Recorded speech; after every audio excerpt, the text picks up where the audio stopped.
This is TradeFlow News, bringing you relevant news and insights from around the world.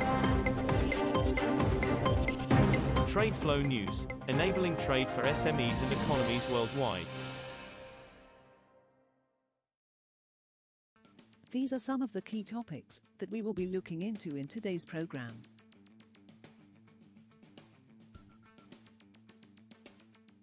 First, let's take a look at the overnight headlines which are impacting the commodity markets.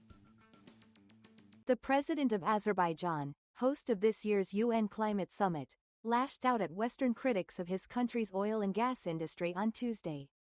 In his keynote address at the COP29 Climate Summit, where nearly 200 nations are negotiating global action on climate change, President Ilham Aliyev described his country as a victim of a well-orchestrated campaign of slander and blackmail.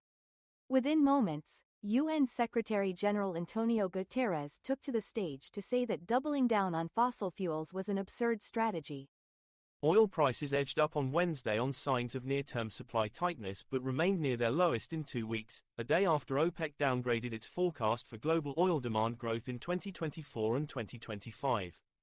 Brent futures rose 17 cents, or 0.24%, to $72.06 a barrel by 0420 GMT, while U.S. West Texas Intermediate crude futures gained 14 cents, or 0.21%, at $68.26. Crude oil prices edged higher as tightness in the physical market offset bearish sentiment on demand. Buyers in the physical market have been particularly active, with any available cargoes being snapped up quickly, ANZ analyst said in a note. Moving on to the top news in the energy sector.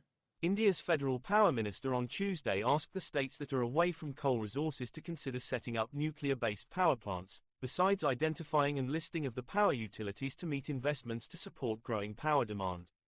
The Indian government in its federal budget this year had proposed to partner with private players to develop small nuclear reactors to increase the amount of electricity from sources that do not produce carbon dioxide emissions.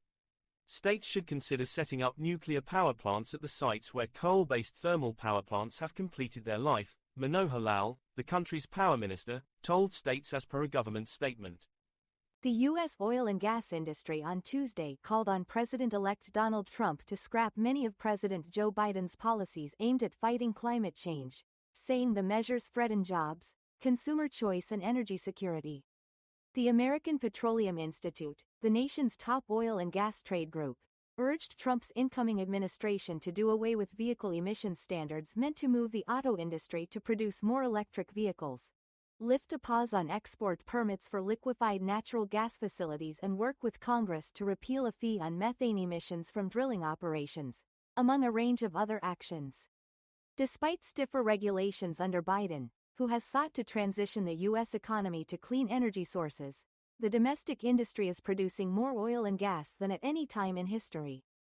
Next, we have the top news in metal markets. The global silver deficit is expected to fall by 4% to 182 million ounces in 2024, with growth of 2% in total supply offsetting demand growth of 1%, the Silver Institute Industry Association said on Wednesday.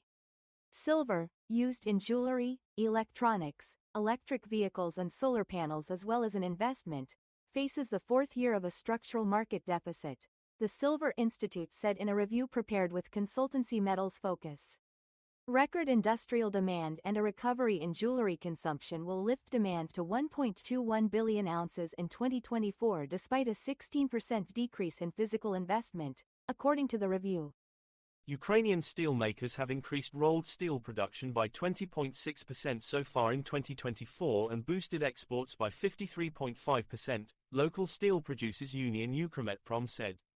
The union said late on Monday that rolled steel output reached 5.3 million metric tons in January to October versus 4.4 million tons a year earlier, while exports rose to 3.7 million tons from 2.4 million. Ukraine is a major global steelmaker and exporter, but its production has fallen sharply since Russia's full-scale invasion in 2022 as it lost several big steel plants in the east of the country. We will now look at the top news in the agricultural sector. China's soybean imports are likely to drop by 9.5% in the marketing year ending in September 2025, an executive of China National Cereals, Oils and Foodstuffs Corporation, COFCO, said on Wednesday. Overseas shipments of soybeans into China, the world's biggest consumer of the oilseed, will drop to 98.8 million metric tons in the year to September 2025 from 109.4 million tons shipped in the prior year, the executive, who asked to remain unidentified, said in a speech at an oilseeds conference. State-owned COFCO is one of China's largest agribusiness and food processing enterprises. That is all for today's news on commodity markets. Stay tuned to TradeFlow News as we continue to provide you with more updates. We also invite you to follow us on Twitter at TradeFlow News, which allows you to watch our program on your mobile device or desktop to receive information from there.